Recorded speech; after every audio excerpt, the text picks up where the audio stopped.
de orar, deixou de jejuar, que a gente possa voltar a essas práticas espirituais. Certo? Se tiverem qualquer dúvida, pode me parar a qualquer momento. E é isso. Só uma introduçãozinha. O que são as disciplinas espirituais?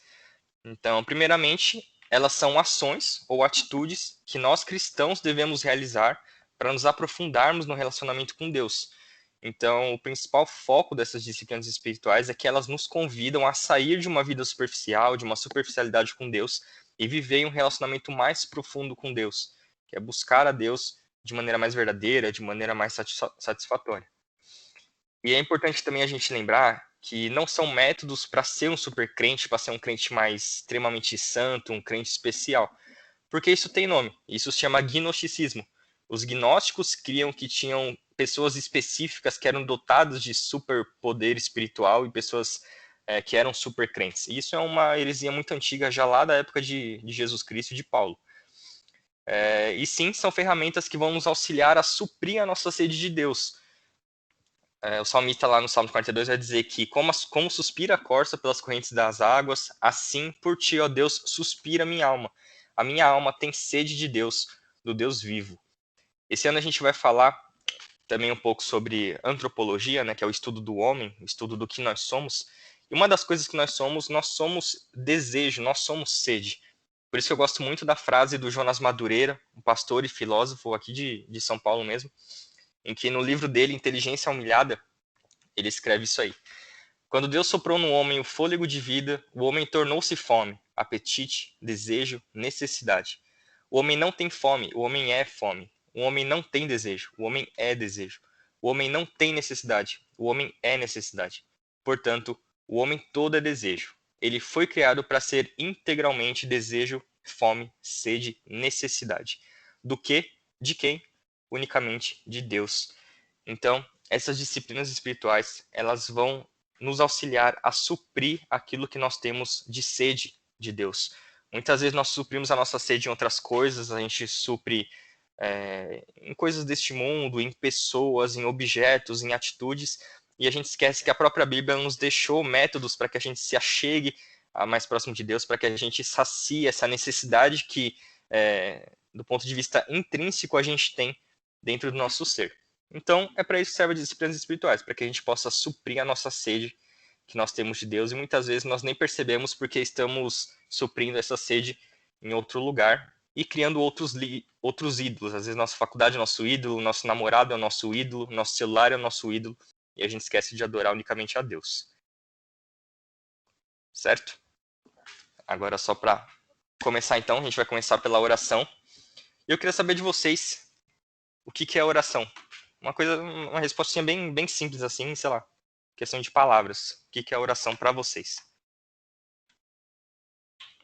Parece algo simples, mas é muito difícil de explicar, né? Oração vem provavelmente de oral, né? Então, alguma coisa enfim, você falar, vem alguma coisa de uma fala oral mesmo, né? A gente sabe que oração de forma bem simplória, é falar com Deus, né? Conversar com Deus. Sim. Eu gosto de pensar na oração no sentido, com base nisso que o Rodrigo falou, né? Da oralidade e tudo mais, de falar com Deus, mas pensar em diálogo, não em um monólogo, entendeu? Porque a gente tende a achar que a oração é um monólogo, onde só você fala, mas é um diálogo, onde duas pessoas falam, no caso, né? Você fala e você escuta também. Acho que é legal a gente ter essa mudança de chave também. Legal que você falou. Porque muitas vezes é isso, né? A gente vai orar, aí a gente descasca, fala um monte pra Deus, aí em nome de Jesus, amém, vira as costas e vai embora, né? Mas, poxa, Imagina Jesus igual o meme do John Travolta, tá ligado? Tipo, poxa, qual foi? com certeza tem um momento nas nossas orações que o Espírito está ministrando alguma coisa nos nossos corações, né? E aí depois a gente vai para a Bíblia e a gente medita e aí o Espírito Santo fala com a gente de forma mais sólida, é verdade. Tem essa parte mesmo. Uma vez eu li um livro onde o autor trazia para essa questão da oração, né, para um lado muito mais humano, né, muito mais corriqueiro. E ele expõe tipo como se você estivesse falando com um conhecido, que nem a gente está falando agora. Vocês estão me ouvindo, então todo mundo sem falar e me ouvindo. Aí eu vou parar de falar e vocês vão falar. Enquanto eu não parar de falar, eu não dou espaço para vocês falarem. E se tem um ser que é educado, ele fala isso no livro, né? Se tem um ser que é educado é Deus, então ele nunca vai atropelar você. Enquanto você estiver falando, ele vai estar te ouvindo.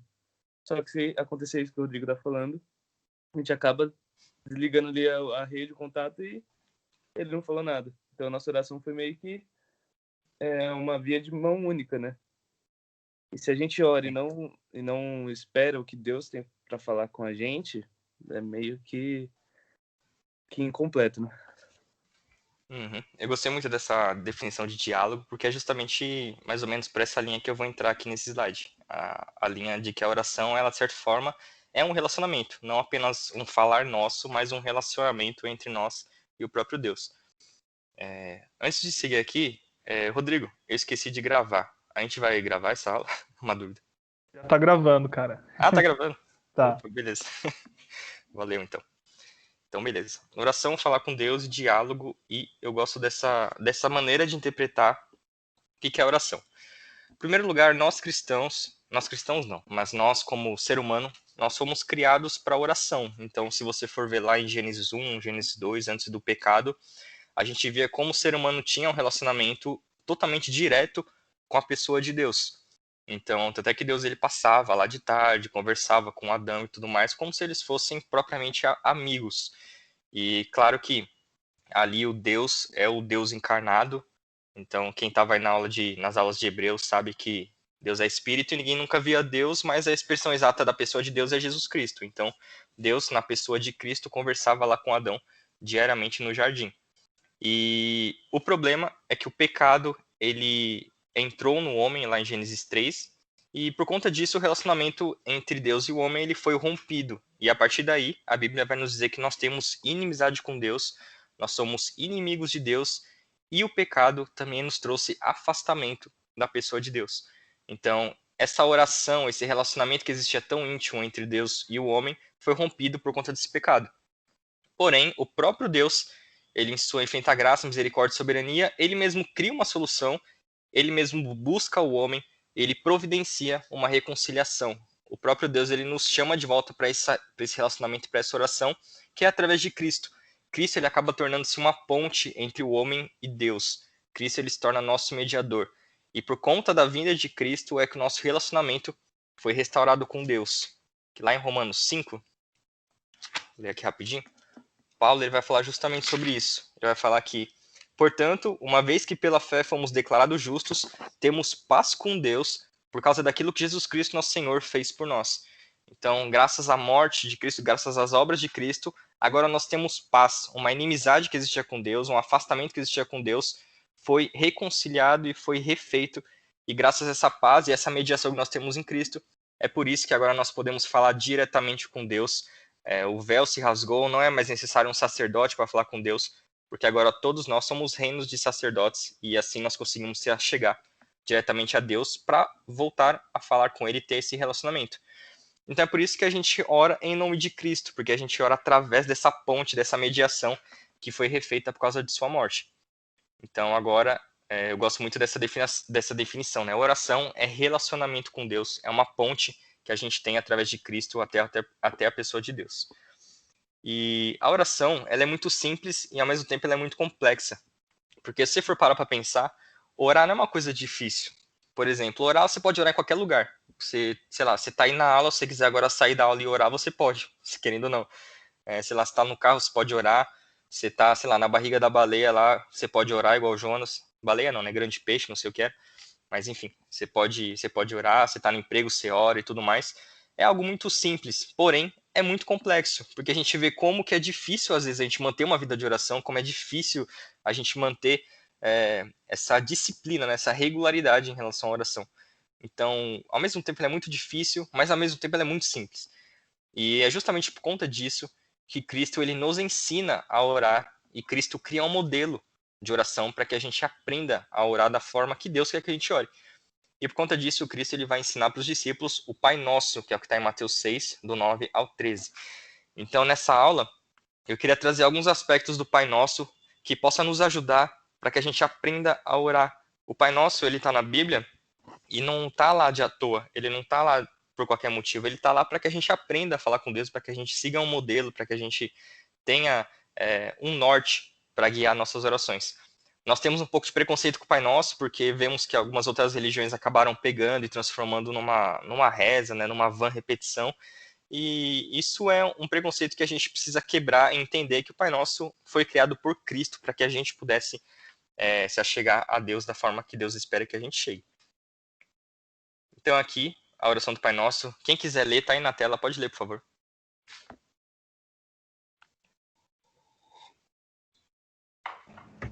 Portanto, orem da seguinte forma: Pai nosso que estás no céu, santificado seja o teu nome. Venha o teu reino, seja feita a tua vontade, assim na terra como no céu. Dá-nos hoje o pão para este dia, e perdoa nossas dívidas, assim como perdoamos aos nossos devedores. E não nos deixeis cair em tentação, mas livra-nos do mal, pois teu é o reino, o poder e a glória para sempre. Amém. Isso. Então essa é a oração do Pai Nosso. E a gente vai trazer um rápido estudo sobre ela, porque é uma oração assim, que se você for estudada para ficar horas estudando, porque tem muito detalhezinho em cada palavra, em cada frase e tudo mais. Mas a gente vai trazer um aspecto geral só para que a gente tenha um modelo, para que a gente possa, através dessa disciplina espiritual que é a oração, a gente possa aprender uma forma talvez um pouco melhor de orar, que a gente saia um pouco do nosso automático que a gente muitas vezes faz, né? Mas antes mesmo de falar sobre o Pai Nosso, o próprio Cristo, ali no Sermão do Monte, ele vai trazer um ensino sobre a oração. Então, poucos versículos antes, Cristo vai falar um pouco sobre a oração. Então, em Mateus 6, do 5 ao 8, ele vai falar assim, aqui só o versículo 5 e 6. Jesus fala: quando vocês orarem, não sejam como os hipócritas, que gostam de orar em público nas sinagogas e nas esquinas, onde todos possam vê-los.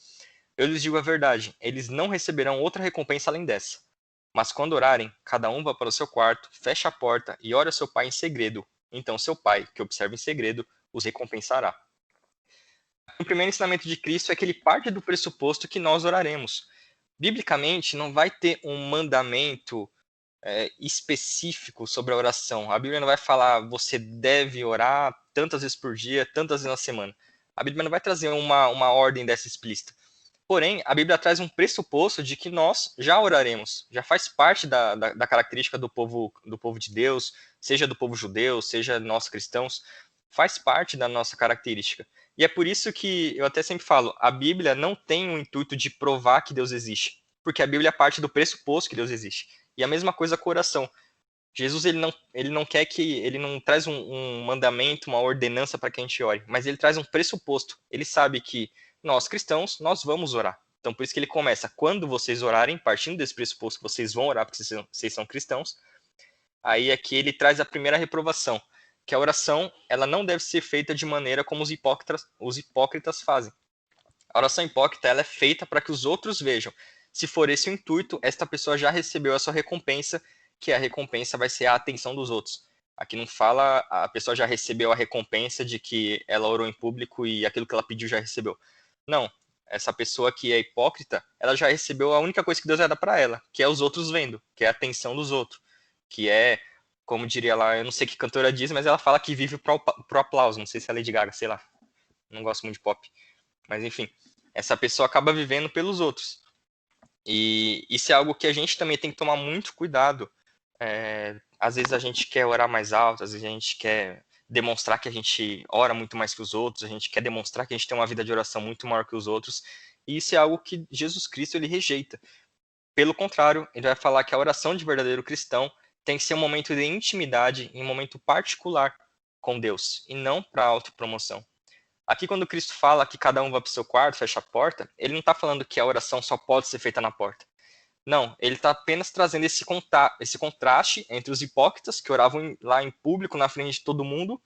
Ele traz esse contraste para que a gente possa ir para um lugar mais particular, para que a gente possa ter uma oração íntima com o próprio Deus, e não para autopromoção. Então, esse é o primeiro pressuposto que Cristo vai trazer a respeito da oração para a gente. E aqui o segundo pressuposto, aqui no versículo 7, versículo 8, ele vai falar assim: que ao orar, não repitam frases vazias sem parar, como fazem os gentios. Eles acham que se repetirem as palavras várias vezes, suas orações serão respondidas. Não sejam como eles, pois seu Pai sabe exatamente do que vocês precisam antes mesmo de pedirem. A oração ela não pode ser vãs repetições, ela tem que ser movida por um espírito verdadeiramente contrito. E o que aqui Cristo ele quer dizer? Muitas vezes nós oramos no automático. Não sei se vocês já perceberam, mas já aconteceu de, por exemplo, vocês estarem orando, aí vocês perceberem que vocês nem lembram mais o que falou. Às vezes você está orando assim, meio que no automático, e você para pensar, poxa, eu não lembro nem o que eu acabei de falar, eu não sei o que eu acabei de pedir para Deus. Porque acaba virando uma coisa muito automática, vira uma coisa muito repetitiva, e às vezes a gente não está com o nosso espírito verdadeiramente inteiro e entregue naquela oração, né? Então, por isso que eu sempre digo, quando for orar, pense naquilo que está falando, sabe? Nem que você... É que a gente, no nosso meio mais pentecostal, a gente tem esse negócio de orar rápido, né? E orar sem dar pausa e tudo mais. Só que às vezes nessa da gente querer orar muito rápido, a gente acaba orando qualquer coisa e nem percebe. Então, pensa no que está orando, fala com Deus de maneira verdadeira, fala como você conversa com algum amigo. Você não conversa soltando 1 milhão de palavras por segundo com um amigo. Então, a gente tem que ter esse mesmo sentimento.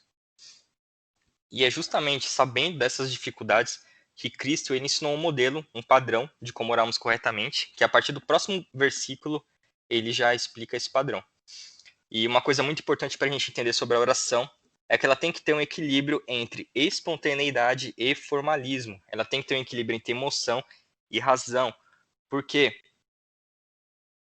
Porque uma oração que é só baseada na emoção, na espontaneidade, pode virar uma oração muito de emoção e não uma oração que verdadeiramente agrada a Deus, uma oração que verdadeiramente glorifica o nome de Deus, uma oração que Deus aceita, porque lá em Tiago fala que muitas vezes a gente pede e a gente não recebe porque a gente pede mal. Às vezes uma oração muito espontânea, muito emotiva, a gente acaba ficando fora daquilo que Deus preparou, que na verdade é mais pro lado do formalismo, que também é um perigo, às vezes a gente pegar, por exemplo, o Pai Nosso e repetir ele como se fosse uma reza, e a gente não pensar nas palavras que está nessa oração. Então a gente precisa ter esse equilíbrio. A gente precisa orar com a emoção, mas Cristo também nos trouxe um modelo de oração para que a gente use da nossa razão para poder falar com Deus. E entrando agora no Pai Nosso. A primeira coisa do Pai Nosso, a primeira frase do Pai Nosso, né, Pai Nosso que estás no céu, ela vem nos mostrar que a gente tem que lembrar com quem que nós estamos falando. Assim que a gente começa a orar, a gente tem que lembrar com quem nós estamos falando. E nós estamos falando com o Pai Nosso. E eu tenho uma pergunta: todos nós somos filhos de Deus? Todos nós não, mas todo ser humano é filho de Deus? Vocês sabem responder isso? Não. É isso. Estou até procurando a passagem aqui. João 1, 11 a 13. João vai falar assim. Falando sobre Cristo, né? Ele veio a seu próprio povo e eles os rejeitaram. Mas a todos que creram nele e o aceitaram, ele deu o direito de se tornarem filhos de Deus. Estes não nasceram segundo a ordem natural, nem como resultado da paixão ou da vontade humana, mas nasceram de Deus. Então, não são todas as pessoas do mundo que são filhos de Deus. Quem é filho de Deus? Aqueles que creem que Jesus Cristo é Senhor. Aqueles que entregam verdadeiramente a sua vida a Cristo. E a partir desse momento, é que lá em Romanos 8, Paulo vai falar que nós somos adotados por meio de um espírito de adoção. E é através desse espírito que a gente clama Abba, Pai. Que Abba é pai em aramaico, e a gente clama Pai, Pai. Então ele traz essa ênfase na adoção que nós temos agora como filhos de Deus. Então, filhos de Deus, somente nós que cremos em Cristo. E é por isso que essa oração inicia-se com Pai Nosso, porque o intuito de Cristo é mostrar nós, assim que nós orarmos, nós temos que entender que nós somos filhos de Deus. Quando você começa uma oração lembrando que você é filho, todo o resto da sua oração muda. Você entende um pai amoroso que você tem, você entende que você faz parte de uma família cristã, você entende que você é assim, o irmão caçula de Jesus Cristo, você entende que você tem uma herança, que você é herdeiro de um reino. Então você interpretar Deus como um pai durante uma oração é uma coisa muito maravilhosa e muito próxima. Às vezes a gente começa aquela oração, né? Soberano Deus, eterno Pai, que está lá no trono celestial, tão longe da humanidade. A gente faz muito isso e a gente esquece que Deus é um pai que está próximo, é um pai nosso, é um pai extremamente íntimo, é um Deus que habita de fato conosco. Então Renato, esse entendimento... Pode falar. o Tim Keller tem uma frase que diz assim: a única pessoa que teria coragem de acordar um rei às 3 da manhã para pedir um copo de água seria o filho do rei. Esse é o tipo de privilégio que temos, né? Então, graças à misericórdia de Deus, essa é a nossa posição, né? A gente é o único que pode ter esse acesso a Deus sendo filho de Deus, né? Em Sim, qualquer exato. momento, em qualquer horário, né? Então, a única pessoa que teria Sim. coragem de pedir um copo de água às 3 da madrugada para um rei seria o filho do rei. E eu acho interessante, não sei, acho que o Renatinho vai entrar nesse ponto, se eu estiver te dando um spoiler aí, você me corta. Não, pode falar. Mas quando a gente começa a entender esse sentido da oração, né, de ter um Deus como um pai, uma pessoa íntima, uma pessoa próxima, a gente perde um pouco esse rótulo que a oração tem de que é um momento de você pedir as coisas, né? É um momento de você pedir, principalmente coisas materiais, né? Então a gente não para pensar que como um pai, como o pai que Deus é, ele está ali à disposição e ele pretende e quer ouvir aquilo que a gente sente, entendeu? As nossas frustrações, como foi seu dia, como você está em relação ao seu trabalho, à sua escola. Ele quer esse tipo de relacionamento também. Às vezes eu sou uma pessoa muito introspectiva, né? Eu tenho muita dificuldade em falar para as pessoas o que eu estou sentindo, o que eu estou pensando. E muitas vezes é na oração onde eu consigo me abrir, entendeu? Porque eu sei que Deus é a pessoa que quer estar disposta a me ouvir, entendeu? E quando a gente tem esse sentimento com Deus, né? A oração se torna uma coisa muito mais profunda, muito mais íntima e realmente, tipo, te lava a alma conversar com Deus, entendeu? Porque você deixa de ter aquela coisa clichê, aquela coisa... igual você falou, deixa de ser espontânea, né? De você só falar, Jesus, eu preciso disso, disso, disso, abençoa fulano, beleza, ciclano, e acabou, entendeu? Você se expõe ali como se você estivesse se expondo para um psicólogo, para um seu amigo, enfim, entendeu? Isso Uhum. torna a oração uma coisa muito mais íntima e muito mais preciosa e necessária pra gente, né? Sim, então você tem esse entendimento de que Deus, ele, ao mesmo tempo que ele é um Deus soberano sobre tudo e sobre todos, ele é um pai, faz toda a diferença, né, durante uma oração. E é justamente isso que Cristo vai trazer aqui logo nesse início, né, nessa primeira parte. Então, a oração, ela é algo exclusivo para aqueles que são filhos de Deus. Como eu já disse, é uma conversa pessoal, uma conversa familiar, é uma conversa íntima com o próprio Pai. Além de um Pai próximo, devemos lembrar também onde ele está. Além de ser um Pai nosso, ele é um Pai que estás onde? Ele está no céu. Então aqui a gente tem que falar de dois conceitos muito importantes sobre a pessoa de Deus. Esse ano a gente vai ter um módulo só sobre a pessoa de Deus, mas aqui eu já estou adiantando dois conceitos que a gente vai falar, que é o conceito de transcendência e o conceito de imanência. Transcendência significa que Deus está nos céus, mas os céus não o contêm. Então, quando fala que Deus está nos céus, não é somente o sentido de espaço, e sim também uma questão de realeza. Rodrigo, você abre 1 Reis 8, 27, por favor, enquanto eu vou continuando aqui a conversa. Então, um Deus transcendente é um Deus que também, além dele estar nos céus, os céus não pode conter um Deus tão grande. Então, não seria uma questão de espaço, sim uma questão de realeza. E o outro conceito é de sua imanência, ou seja, Deus ele é superior a tudo e a todos, mas ao mesmo tempo ele se relaciona diretamente conosco e ele habita no nosso meio. Então Deus ele é transcendente porque ele é tão enorme que ele não cabe aqui na Terra e nem nos céus como questão de espaço, mas Deus também ele é imanente porque ao mesmo tempo que ele é tudo, ele também é um Deus conosco, é um Deus que diretamente se relaciona conosco. Pode ler a primeira vez, Rodrigo. 1 Reis 8:27. Contudo, será possível que Deus habite na terra? Nem mesmo os mais altos céus podem contê-lo, muito menos este templo que construí. Isso. E Isaías 57:15 vai falar assim: O alto e sublime, que vive na eternidade, o santo diz: habito nos lugares altos e santos, e também com os de espírito oprimido e humilde. Dou novo ânimo aos abatidos e coragem de coração arrependido. Então, Cristo ele inicia essa oração com o Pai Nosso que estás nos céus, para que a gente lembre que nós estamos falando com um Pai. Nossa oração tem que ser lembrada que nós estamos falando com um Pai, mas ao mesmo tempo a gente está falando com um Deus que está nos céus, um Deus que é transcendente, um Deus que é soberano, um Deus que é real, um Deus que é rei, um Deus que está acima de tudo e acima de todos, mas mesmo assim, ele como Pai, ele continua no nosso meio. Tudo certo até aqui, gente? Alguém tem alguma dúvida ou podemos seguir? Essa parte era um pouquinho mais longa, as próximas partes é mais rápida. Você ainda vai ficar no tema da oração? Vou Ou tu vai pro outro? Tá, pra oração. tá, beleza. Então depois eu falo, quando você Beleza, não dá de tempo. beleza. E aqui uma frase do J.I. Packer que ele fala: embora ele seja Senhor dos mundos, sempre tem tempo para nós.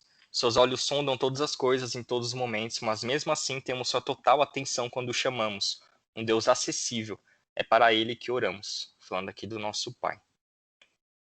E aqui então, continuando no Pai Nosso, agora a gente vai entrar nos primeiros pedidos. Como que Cristo ensina que deve ser as nossas primeiras petições. Então, em primeiro lugar, acima de pedir bênção, acima de pedir bem material, a gente tem que honrar e a gente tem que glorificar ao Deus que nós estamos orando. Então, Jesus Cristo fala: santificado seja o teu nome, venha o teu reino, seja feita a tua vontade, assim na terra como no céu. Então, nós devemos honrar e glorificar 3 coisas. Primeiro, a gente tem que honrar a santidade de Deus. Aqui, quando Cristo fala santificado seja o teu nome, a gente tem que lembrar que nome não é, nome lá para a cultura hebraica não é igual ao nosso nome. Não é apenas não é apenas uma forma de chamar uma pessoa. Quando fala santificado o teu nome, está falando de santificado seja a pessoa inteira, porque o nome lá na cultura hebraica representava até o futuro daquela pessoa, representava o que aquela pessoa ia ser pelo resto da vida. Então, o nome tinha um conceito muito importante dentro dos hebreus. Então, santificado seja o nome de Deus significa a santidade de Deus como um todo. A gente deve honrar e glorificar um Deus que é santo. Em segundo lugar, a gente deve honrar e glorificar o reino de Deus. A gente tem que orar para que esse reino venha, que é justiça, que é retidão, que é paz, que são os atributos do reino de Deus. E a gente também deve honrar e glorificar a vontade soberana de Deus. Da mesma forma que ela é perfeitamente realizada no céu, a nossa oração é para que essa vontade perfeitamente também seja realizada da mesma forma aqui na terra. Então, os primeiros pedidos que Cristo vai trazer aqui e que a gente deve lembrar que tem que ter na nossa oração é que a gente honre, que a gente glorifique ao nome de Deus. Nossa oração tem que ter momentos em que a gente pare apenas para adorar e glorificar um Deus que é santo, um Deus que reina e um Deus que tem a sua vontade soberana. E aqui só uma curiosidade, como eu falei que essa oração é uma oração modelo, uma oração padrão, na época de Cristo, diversas religiões pagãs tinham suas próprias orações e suas próprias rezas, né? Então, muita gente decorava muitas orações na época para receber bênçãos dos deuses, né? Cada deus tinha a sua própria oração, né? Então, Cristo ele faz a sua oração para que os discípulos, de fato, decorem, para que os discípulos aprendam a forma correta de orar. Tanto é que no grego, Cristo traz uma estrutura para facilitar o fato de decorar, né?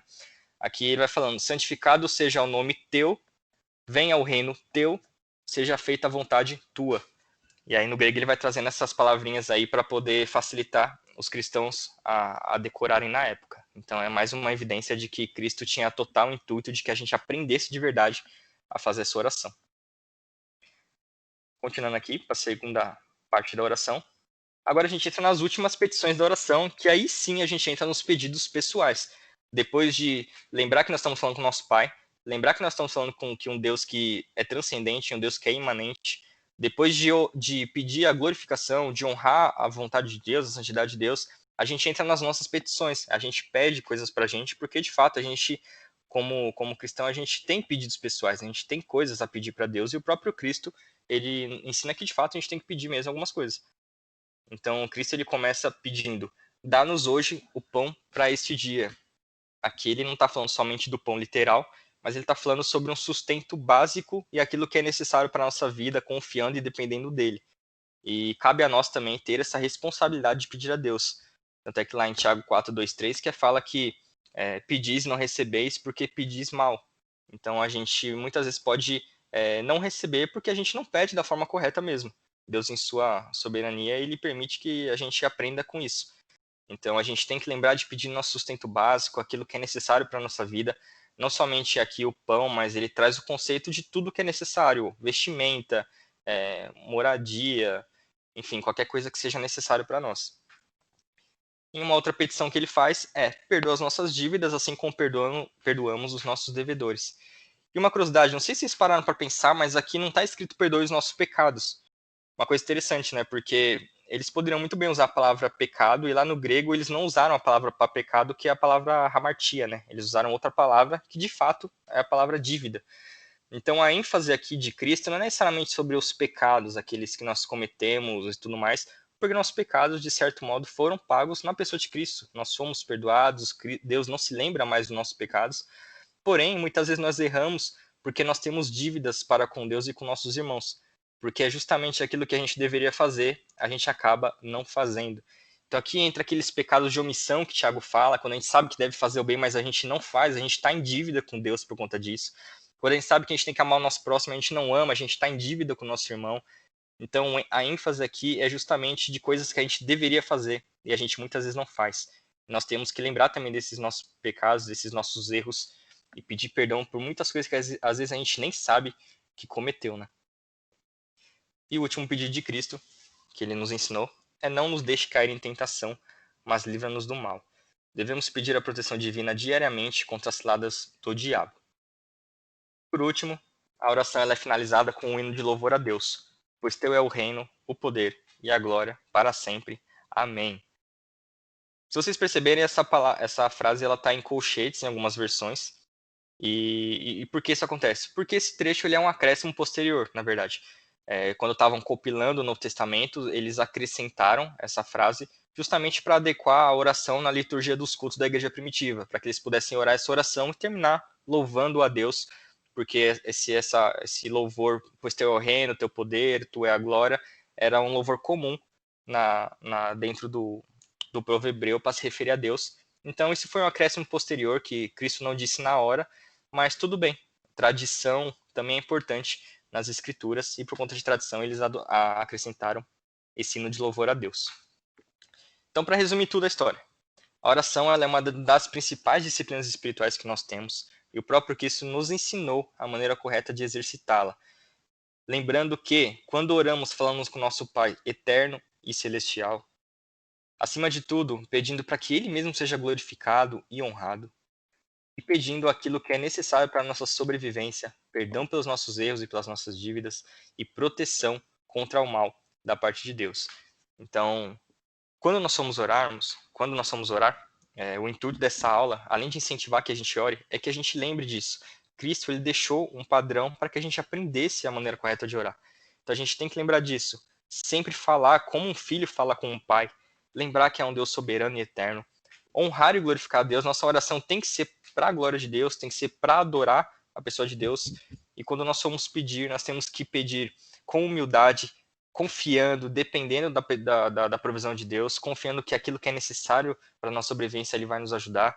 A gente tem que lembrar que nós cometemos dívidas muitas vezes, nem percebemos, e Cristo tem que nos purificar dessas dívidas que nós temos. E também nós temos que ser protegidos contra o inimigo.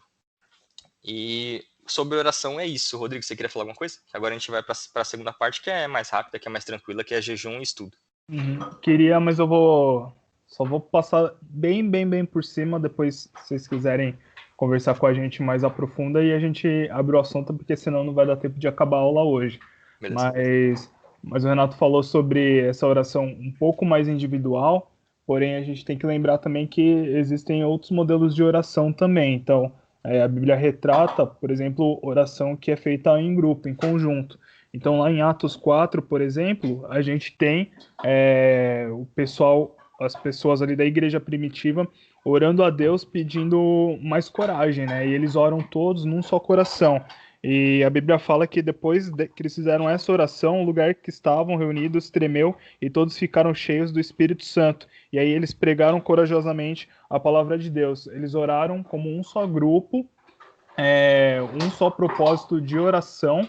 E ali Deus ele respondeu aquela oração, né, para aquele grupo de pessoas. Então, além da oração individual, também tem uma oração que a gente faz em grupo, mas é uma oração como se fosse num só coração, né, por um propósito específico. Lá em 2 Crônicas 7,14, a gente também vê algo parecido, né? Que é: então, se meu povo, que se chama pelo meu nome, humilhar-se, orar e buscar a minha presença e afastar-se dos seus maus caminhos, eu os ouvirei do céu, perdoarei os seus pecados e restaurarei a sua terra. Aqui a gente também tem um modelo de oração que é feito não simplesmente de forma individual, mas ela é feita também de forma coletiva, né? E tem uma resposta de Deus: olha, se vocês, como um grupo, orarem dessa forma, então eu vou, se vocês buscarem a minha presença, se vocês orarem, então eu vou ouvir dos céus a oração de vocês, eu vou perdoar os seus pecados e eu vou restaurar a sua terra. Lá em Apocalipse também, eu não separei aqui, mas fala também da oração dos santos, né, que sobe como incenso, né, vem um anjo com incensário e no incensário então a oração dos santos. Então, quando a gente ora também de forma coletiva, num só propósito, essa oração ela também chega ao trono de Deus e Deus ele se move, não porque a gente está fazendo um jogo com Deus, mas é porque a gente está buscando junto como igreja, fazendo uma petição a Deus, clamando a Deus, né? E Deus ele não nos faz surdo essas orações que a gente faz de forma coletiva. E um outro tipo de oração também, que aí a gente já encontra lá em 1 Coríntios, que é a oração no Espírito, né? Às vezes a gente que está no meio pentecostal, a gente fala bastante, a pessoa tá orando em espírito, que é uma oração mais silenciosa, enfim. Mas, na real, aqui, quando a gente lê a passagem, a gente entende que essa oração espírito é uma oração que é a oração em línguas. Então, essa já é de forma individual, mas para aqueles que são batizados com o Espírito Santo, é importante também tirar um momento para a gente poder orar também, orar em entendimento, que é essa oração que o Renato falou, mas também orar em espírito, né? Orar em línguas. E a Bíblia fala, 1 Coríntios, capítulo 14, a gente pode ler a partir do 13, né? Portanto, quem fala em línguas deve orar pedindo também a capacidade de interpretar o que é dito. Pois se oro em línguas, o meu espírito ora, mas eu não entendo o que estou dizendo. Então, o que devo fazer? Orarei no espírito e também orarei em palavras que entendo. Cantarei no espírito e também cantarei em palavras que entendo. Paulo, ele tem até uma parte antes que fala que quem ora em espírito está edificando o seu espírito, né? Mas ele não exclui simplesmente você orar em línguas, mas que você também, além de orar em línguas, você também ora em entendimento. Então, a galera que é batizada com o Espírito Santo, é importante também tirar, dentro do seu momento de oração, um tempo também para você se deixar ser cheio do Espírito Santo e tirar esse momento para você orar em línguas. Claro que é uma oração que a gente não entende aquilo que a gente está orando, mas a Bíblia fala que é uma oração que ela edifica o nosso espírito. Então, também é importante, além de orar individual, além de orar em grupo, também orar, quem é batizado, orar em espírito, né? Orar em línguas. Mas se você não é batizado, também não tem problema, né? Deus, ele dá essa linguagem de oração, que nem o Luciano Subirá fala, né? Ele distribui da forma que ele quiser, mas só que se você não tem isso, não quer dizer que você é menos espiritual do que outra pessoa, tá? Não tem nada a ver, isso daí a gente está mais do que consciente disso. Mas se você é batizado, você pode desfrutar disso daí também, tá bom? É isso. Essa IBD tá muito pentecostal hoje. Os pastores vão ficar orgulhosos. Mas durante o ano a gente vai falar também um pouquinho disso, né? De dons do Espírito Santo e tudo mais. Vai ter esse momento também. E essa oração do Pai Nosso também, querendo ou não, é uma oração comunitária, né? Toda pessoa da oração aqui tá na primeira pessoa do plural, né? Que é o nós. Então, também é uma oração comunitária, né? Quando a gente está num culto público, a gente tem que a gente tem que lembrar de orar por nós. Nós, como igreja, nossos irmãos, orar em conjunto, né? Não somente uma questão individual, né?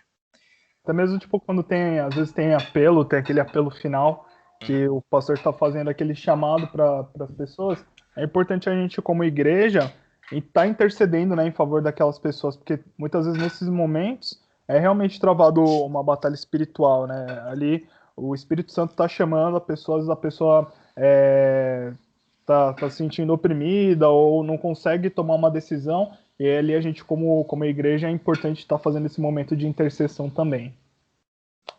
Certo. É isso. Alguém mais quer comentar alguma coisa, gente? Ou podemos seguir aqui? Qualquer coisa pode me interromper. Então, beleza. Seguir aqui. Agora a gente vai falar um pouco sobre jejum e estudo, que é bem simples, assim. A parte mais demorada da aula mesmo é sobre a oração, que eu queria focar um pouco nesse Pai Nosso. Mas, sobre jejum, primeiramente, o que é o jejum?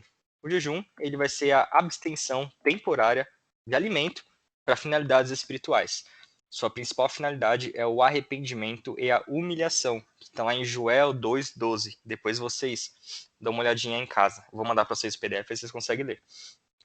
Então, o jejum, ele é uma abstenção de alimento, isso é muito importante. A gente não jejua celular, a gente não jejua VTV, a gente não jejua, sei lá, jogar LOL. A gente não jejua coisas, a gente jejua apenas alimento. Biblicamente, o jejum é apenas alimento. Ah, quero ficar sem mexer o celular, aí é outra coisa, se chama voto. E a Bíblia fala que é melhor não fazer voto. A Bíblia, propriamente, ela fala, é melhor não fazer voto, porque se você fizer e não cumprir, aí o problema é seu. Então, a Bíblia nem incentiva a fazer votos. Então, o jejum é sim incentivado pela Bíblia. É uma abstenção temporária de alimento, seja ele físico, seja ele líquido, ou seja ele sólido.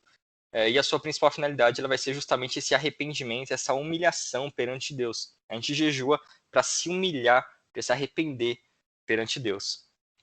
Porque o jejum ele nos tira aquilo que é o mais básico para a sobrevivência humana, que é o alimento. E justamente por isso o jejum ele nivela o povo de Deus. Desde o mais rico ao mais pobre, a necessidade básica do ser humano é o alimento. E por isso que ao tirar o alimento, o jejum ele vai nivelar o povo de Deus. Um rei lá do Antigo Testamento sentia a mesma fome que um pobre sentiria fazendo um jejum, e isso nivela a igreja. É algo que todos podemos fazer, porque todos temos essa necessidade básica do alimento. Lembrando que jejum não é um ato de barganha, ou seja, não é um ato de troca. Nós servimos a Deus e não Deus que nos serve. Nós não devemos fazer jejum esperando que Deus nos dê uma casa. Ah, vou fazer jejum um mês para Deus me dar um carro. Isso não é um jejum bíblico, isso é, sei lá, isso é misticismo, isso é barganha, isso não é bíblico. Ah, vou fazer jejum para arrumar uma namorada. Não tem base bíblica para isso. Então, o jejum ele não tem um propósito de troca, e sim o propósito de se aproximar de Deus, de se humilhar perante Deus, de se arrepender diante de Deus, de estar mais próximo da pessoa de Cristo, de ser uma disciplina espiritual que nos traga discernimento, que nos traga domínio próprio, que nos ajude a vencer os desejos da nossa carne. Então, esse é o propósito do jejum, e não ser um ato de troca perante Deus, que até ofende a santidade de Cristo você pegar uma disciplina tão importante e acabar fazendo com trocas de bens materiais, né? E o jejum é um mandamento? Da mesma forma da oração, não. Biblicamente não tem uma passagem que ordene que as pessoas jejuem, porém, a prática do jejum ela também é uma premissa, porque ela é extremamente comum ao povo de Deus. Lá em Mateus 6, 16 a 18, Cristo também vai trazer um ensinamento sobre jejum, e ele fala assim: quando jejuarem, não façam como os hipócritas, que se esforçam para parecer tristes e desarrumados, a fim de que as pessoas percebam que estão jejuando. Eu lhes digo a verdade, elas não receberão outra recompensa além dessa. Mas quando jejuarem, penteiem o cabelo e lavem o rosto. Deste modo, ninguém notará que estão jejuando, exceto seu pai, que sabe o que vocês fazem em segredo. E seu pai, que observa em segredo, os recompensará. Então, mais uma vez aqui, Cristo ele vai trazer o sentido de que o jejum ele tem que ser algo pessoal e íntimo e algo que faz parte do povo de Deus, porque ele começa falando da mesma coisa, quando jejuarem. Então, faz parte do povo de Deus, tem que fazer parte das nossas vidas o jejum. É uma premissa do cristianismo, nós cristãos, jejuarmos. E tem que ser algo íntimo e pessoal com Deus, não algo também para se aparecer, como era feito pelo farisaísmo da época. A prática do jejum, ela, antes mesmo da época de Cristo, ela já tinha sido totalmente deturpada. Eu vou pedir pro Clebinho, se ele estiver aí. Eu não sei a galera que tá, então eu vou pedindo para quem eu sei que tá. Isaías 58, já deixa Isaías 58 aberto, que vai ler outra passagem também. Deixar o 3 e o 5 aberto.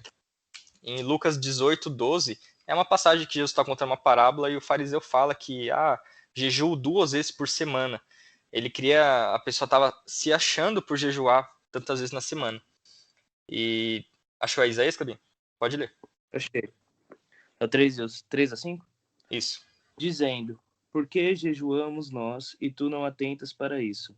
Por que afligimos a nossa alma e tu não levas em conta? Eis que no dia em que jejuais, cuidais dos vossos próprios interesses e exigis que se faça todo o vosso trabalho.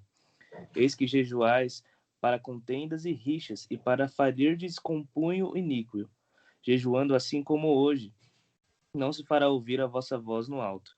Seria este jejum que escolhi, que o homem um dia aflige a sua alma e incline a sua cabeça como um junco e estenda debaixo de si pano de saco e cinza? Chamarias tu a isso de jejum e dia aceitável no Senhor?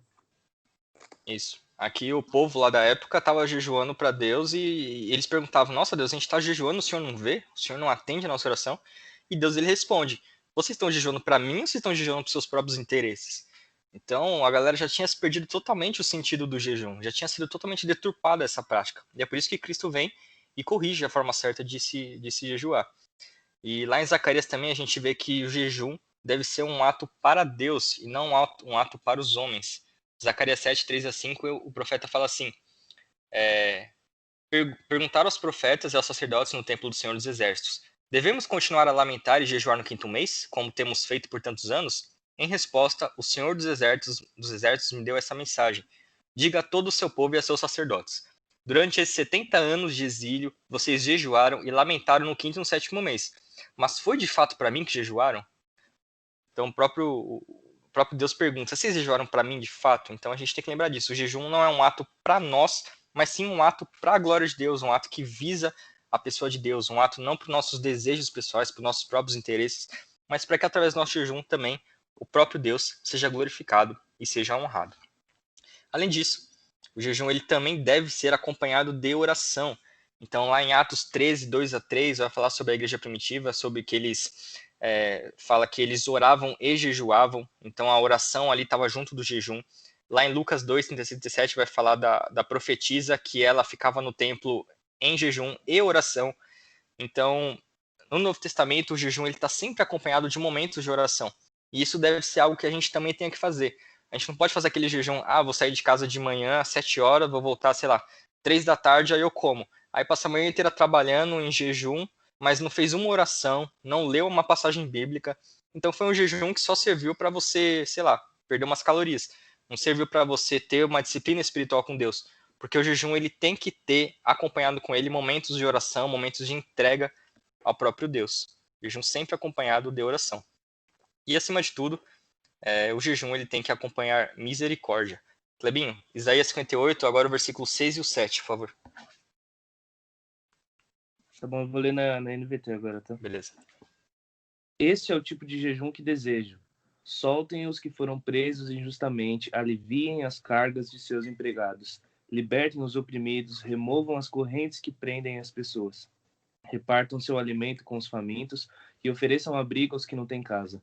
Deem roupas aos que precisam e não se escondam dos que carecem de ajuda. Isso. Então aquele povo estava fazendo um jejum errado e que o próprio Deus fala. Então ao invés de jejuar, o que eu quero é, tenham misericórdia, façam o que é correto, libertem quem foi preso injustamente e tudo mais. Então, acima de tudo, se o nosso jejum estiver sendo feito de maneira errada, é melhor não fazer e simplesmente buscar ser uma pessoa, buscar ser um cristão melhor, buscar voltar à misericórdia. E depois disso, aí sim a gente pode jejuar de maneira correta para Deus. E aqui uma frase que eu gosto do John Wesley sobre jejum, que ele fala que algumas pessoas têm exaltado o jejum religioso, elevando-o além das escrituras e da razão, e outras a têm menosprezado por completo. Então aqui ele traz esse contraste, né? Esses dois extremos. Às vezes a pessoa coloca o jejum no mais alto patamar de religiosidade, como se o jejum fosse salvar uma pessoa, como se o jejum fosse a chave para você ter sucesso na vida e tudo mais. E isso está totalmente além das escrituras. E por outro lado, tem pessoas que menosprezam totalmente o jejum e não fazem porque simplesmente não vem necessidade. Então são extremos que a gente tem que tomar cuidado para não cair. A gente tem que fazer o nosso jejum lembrando que é uma premissa bíblica, nós cristãos, nós temos que constantemente fazer esse ato por ser algo do próprio povo de Deus, mas a gente também tem que lembrar que o jejum não é um momento de barganha, é um momento de fazer trocas com Deus, e sim um momento de se arrepender perante Deus e aceitar a sua dependência, a sua humilhação perante Deus e o quanto você necessita da pessoa de Deus. Então, o jejum associado à oração são ferramentas para que a gente se aprofunde num relacionamento maior com Deus. São as duas primeiras disciplinas interiores. E para finalizar... pode falar. Perdão. Mais uma passagem aqui, em Mateus 9, 14 e 15, diz assim, os discípulos de João Batista foram a Jesus e lhe perguntaram, por que os seus discípulos não têm o hábito de jejuar como nós e os fariseus? E Jesus respondeu, por acaso os convidados de um casamento ficam de luto enquanto festejam com o noivo? Um dia, porém, o noivo lhes será tirado, e então jejuarão. E a gente vive esse momento, né? O noivo, de certa forma, né? Jesus Cristo, o Emanuel, o Deus físico, carne e osso, foi retirado de nós. Então, agora é o momento da gente jejuar, né? Além de tudo isso que você falou, mas eu gosto até, se eu não me engano, foi no Desascope que eu vi, que o Douglas falou que nesse sentido, a gente jejua porque a gente está com saudades do noivo, né? A gente está com saudades de Cristo. Daí por isso que a gente também jejua, porque é esse momento que a gente se abstém de alguma coisa e se dedica em oração e em jejum, que a gente tem um conforto, porque a gente estabelece um momento de um relacionamento um pouco mais exclusivo, um pouco mais dedicado a Jesus, dizendo que a gente tem saudades dele, né? Então isso daí também é importante. Não barganha, né? Mas esse sentimento de tipo assim, Deus, eu não vejo, Jesus, eu não vejo a hora do Senhor voltar para que a gente realmente tenha uma comunhão plena, né? Então tem esse sentido também.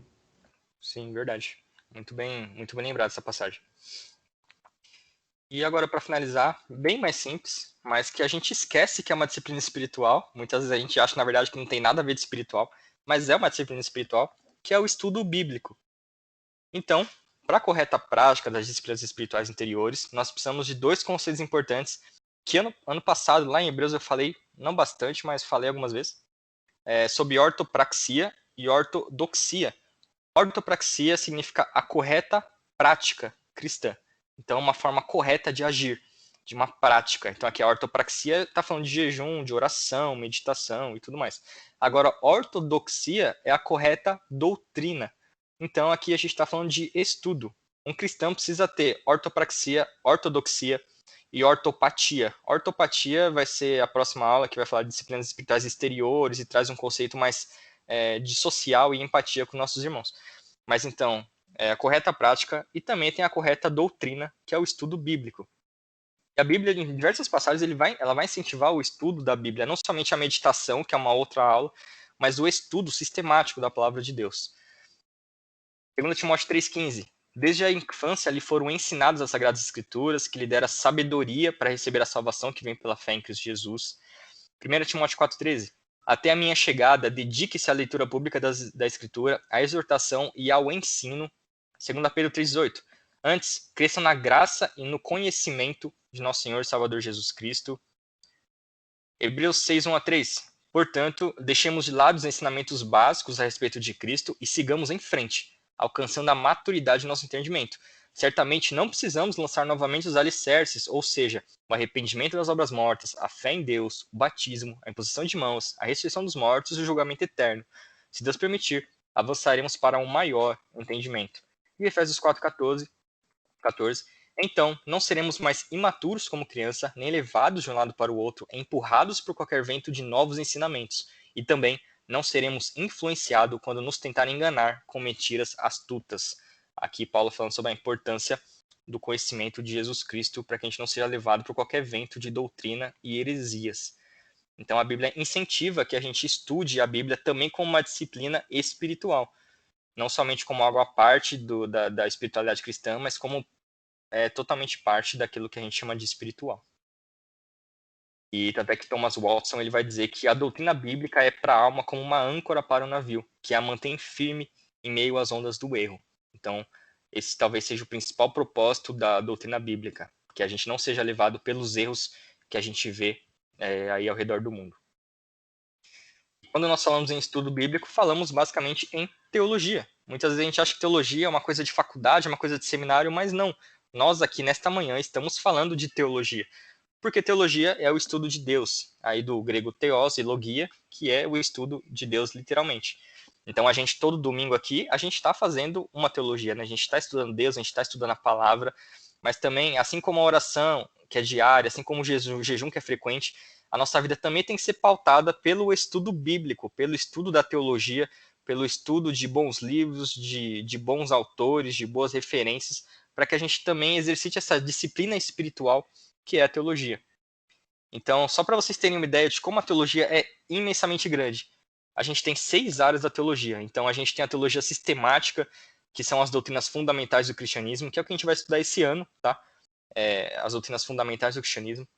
Tem a teologia bíblica, que é o estudo dos acontecimentos bíblicos, o estudo dos livros bíblicos, que é o que a gente fez ano passado inteiro, quando a gente estudou as cartas de Paulo, quando a gente estudou Hebreus. A gente fez o ano passado inteiro de teologia bíblica. Teologia histórica, que é a história da igreja, a história de Israel. Tem a teologia exegética, que é uma teologia mais gramatical, né, que vai estudar o hebraico, vai estudar o grego koiné, vai estudar a hermenêutica, a exegese, que fala sobre a interpretação bíblica. Tem a teologia pastoral, que vai ensinar sobre espiritualidade, pregação, missões, aconselhamento pastoral. E tem, por último, a teologia filosófica, que vai falar sobre filosofia hebraica, filosofia grega, filosofia na história da igreja, a importância da filosofia no contexto bíblico. Então, tudo isso para mostrar que existe um mundo gigantesco de estudo bíblico, existe um mundo gigantesco para que a gente se aprofunde. E cabe a nós também exercitarmos essa disciplina espiritual do estudo em suas mais diversas áreas aí que existe. Todas essas áreas têm excelentes livros, excelentes recomendações. Se vocês quiserem depois recomendações, pergunta para a gente lá no grupo, a gente manda. A gente manda exemplos de teologia sistemática, a gente manda bons livros de exegese, a gente manda bons livros de teologia bíblica, a gente vai mandando algumas recomendações se vocês precisarem para poder estudar. Mas, essencialmente, se vocês querem estudar um pouco mais da Bíblia, tenham uma boa Bíblia de estudo, é muito importante. Uma Bíblia de estudo NVI, uma Bíblia de estudo NVT, uma Bíblia de estudo NAA, são Bíblias que nos auxiliam no estudo bíblico. Então, para exercitar essa disciplina espiritual tão importante que é o estudo da palavra de Deus, é importante que a gente tenha também essas ferramentas e, precisando, só chamar a gente que a gente dá umas dicas. E a teologia como disciplina espiritual, ela vai ter o principal propósito, que é conhecer a Deus, a quem adoramos. Isso é o principal. Se quer saber por que a gente estuda teologia, é para conhecer a Deus e não tem outro motivo. Conhecer verdadeiramente o Deus a quem nós adoramos. Conhecer também as bases da nossa fé e saber defender aquilo que seguimos, que é uma questão de apologética, né, que é a defesa da nossa fé. Amadurecer no conhecimento das Escrituras e não ser levado com qualquer vento de doutrina. Então a gente saber rebater as heresias que a gente vê no nosso meio, que a gente vê na internet, que a gente vê em vários lugares. A gente tem que amadurecer nosso estudo bíblico. E também nós temos que ensinar nossos irmãos e edificar uns aos outros por meio do ensino bíblico. O que a gente está fazendo aqui é ensinar uns aos outros, edificar uns aos outros, e isso só é possível por meio dessa disciplina espiritual, que é o estudo bíblico. E aqui uma frase do Charles Bridges, que ele diz que oração sem estudo é presunção, e estudo sem oração é ateísmo. E uma frase de John Calvin, que ele fala que toda teologia, quando separada de Cristo, não só é inútil e confusa, mas também é louca, enganosa e espúria. Então, não adianta apenas o estudo bíblico puramente, mas ele precisa também ser feito junto com a oração e junto com o jejum, para que a gente se aproxime mais de Deus também por meio desse conhecimento de Deus. Afinal, a gente só adora a um Deus que a gente conhece. E quanto mais a gente conhece a Deus, mais a gente o ama. E para finalizar, queria finalizar com essa frase do Agostinho de Hipona, que é uma frase que eu oro para que seja nosso sentimento diário quando a gente for estudar algum livro, estudar alguma passagem bíblica, estudar algum comentário bíblico, alguma coisa. E ele diz assim: como gostaria de te conhecer, tal como sou por ti conhecido, ó conhecedor de mim. Então, esse é o principal propósito do estudo bíblico, que é conhecer a Deus. E eu creio que quanto mais a gente conhece a Deus, mais a gente ama a Deus, mais a gente vê como Ele é maravilhoso e mais a gente se aproxima de Deus. Então é isso, gente. Essa foi a aula de hoje. Foi uma aula um pouco extensa, mas vou mandar para vocês o PDF, depois vocês podem ler, podem ficar à vontade aí, tem todo explicadinho. E é uma aula mais para que a gente seja incentivado a esse ano lembrar, voltar a orar, voltar a jejuar, voltar a estudar mais a Bíblia, que é o que a gente vai fazer bastante nesse ano, né, nos próximos domingos. Então, se alguém tiver alguma pergunta, pode fazer enquanto eu paro aqui de compartilhar a tela.